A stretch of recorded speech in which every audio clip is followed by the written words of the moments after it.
their friends to go to that university, and they would donate money. But this kind of cycle is breaking now, and that's why we see so many.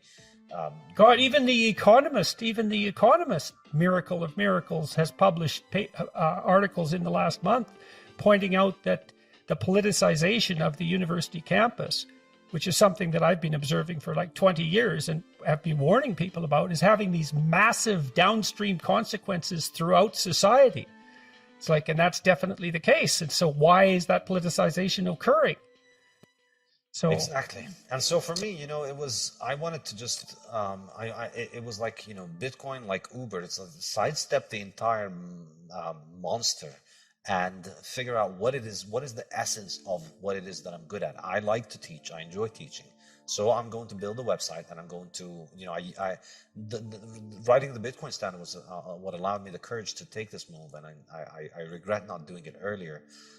But once I had a little bit of a global audience that I could follow, I could teach many more students that I could teach in a physical classroom. Mm-hmm. Were much more interested. And this is what I learned from Austrian economics. You want to follow the place where you're able to create more value. That's what you need to follow. So people seem to like what I was doing online, and so I thought I'm going to try and figure it out. So how long has this been? Yeah, how long has it been in operation? That's safedean.com. Safedean.com. Yeah, it's 2 years now. I've had it running for just turned 2 years. A couple of weeks ago. I didn't make a big deal. Well, congratulations. So tell me, like, what size audience are you serving? How is it growing? What have you learned? How are you generating revenue? The first couple of years I've focused on building rather than getting a bigger audience. I've made it a little bit more, it's mainly focused on, my audience on Twitter. They're the ones who sign up. I haven't promoted it widely. I haven't done any advertisement. I haven't raised funds. I've been focused for the first couple of years on just learning how to do the courses online and to putting the courses online and focusing on the topic itself, how to make an actual online course, rather than marketing this and growing it, and also writing my 2 books. So it's like the platform for me to intellectually stimulate myself and discuss things with students as I write the book. It was enormously valuable for me to writing the book. And it's, I remember in the university, the teaching process is something that gives you the ideas for writing. And I wanted to make sure that I had that as I left the university. I didn't want to just write. I wanted to have seminars where I discuss things. So I have 2 live seminars every week with members of safedean.com. Twice a week we get together and we discuss my books, my work, my courses, Bitcoin in general, Austrian economics, and all kinds of other issues. And so now it's a little bit, it's being done on a smaller scale as I was focusing on the courses and the books. The plan is, starting next year, I'm going to start hopefully expanding the operation as I have my books completed and my next 2 books. I'm also writing an economics textbook as well. So, the next problem to solve for the decentralization of education, I've been thinking about this for a long time, as it's possible to learn more and more online, is accreditation is where all the value is, all of it. And I've talked to many wise academics, like seriously wise academics, who know perfectly well that there's almost zero financial utility in the knowledge that universities are dispensing to students. It's not zero, but it's low. But there's tremendous residual value in the accreditation. So the next big revolution is going to be the decentralization, hopefully, the decentralization of accreditation, so that there's a way of providing verifiable accreditation.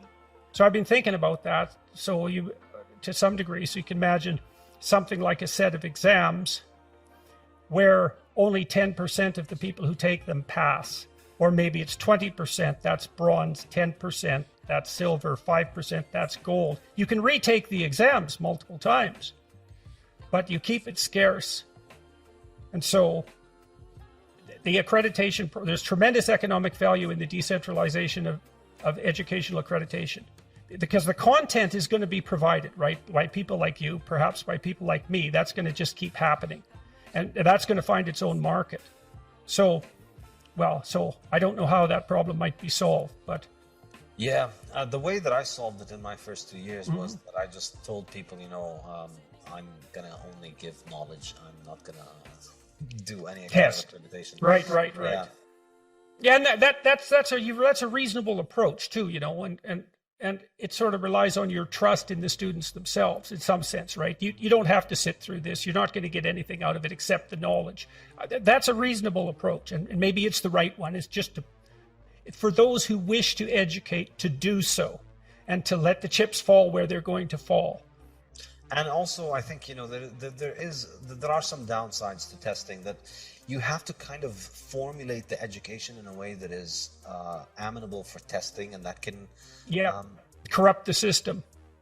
Exactly. And I kind of It's like predicting the future, right? It's the same problem. It's like, which part of the knowledge that you've learned is relevant, and can we and so there's the hypothesis that we can formalize that. Now, you might be able to do it in some ways because maybe you can test something like literacy, right? Because that's a broad scale skill that's useful across multiple domains. And so maybe there's a role there for testing to specify level of skill. But it gets much more difficult in other areas. So that's partly why the accreditation problem is a real tough one to solve, to do it properly. I don't know. I go back and forth on whether accreditation really is such a big deal, or whether the whole issue of accreditation is going to be devalued over time. Because in a sense, I can see how it was valuable in the pre-internet world, where going to a university and spending 4 years taking courses with the experts on a topic next to a physical library that actually contained the books on the topic was basically the only way that you could establish confidence in the topic. And getting a degree that you've ticked all of the boxes was a very reliable signal that you did do that. But now, the knowledge is all out there, and the people looking to hire you are becoming increasingly practical, increasingly specialized about what they're looking for. It's not that big of a deal whether you have a degree in all those fascinating topics that you learned about. Can you build a mousetrap that catches mice? Right, exactly. So that might mean that the accreditation problem is actually downloaded to the people who consume the students, so to speak, right? So and that's the people who are doing the hiring. I mean, the hiring people have a tough job, and they were using accreditation as a shortcut to doing their job properly, relying on the institutional validity of the universities to select the proper students. And universities were basically doing that on the basis of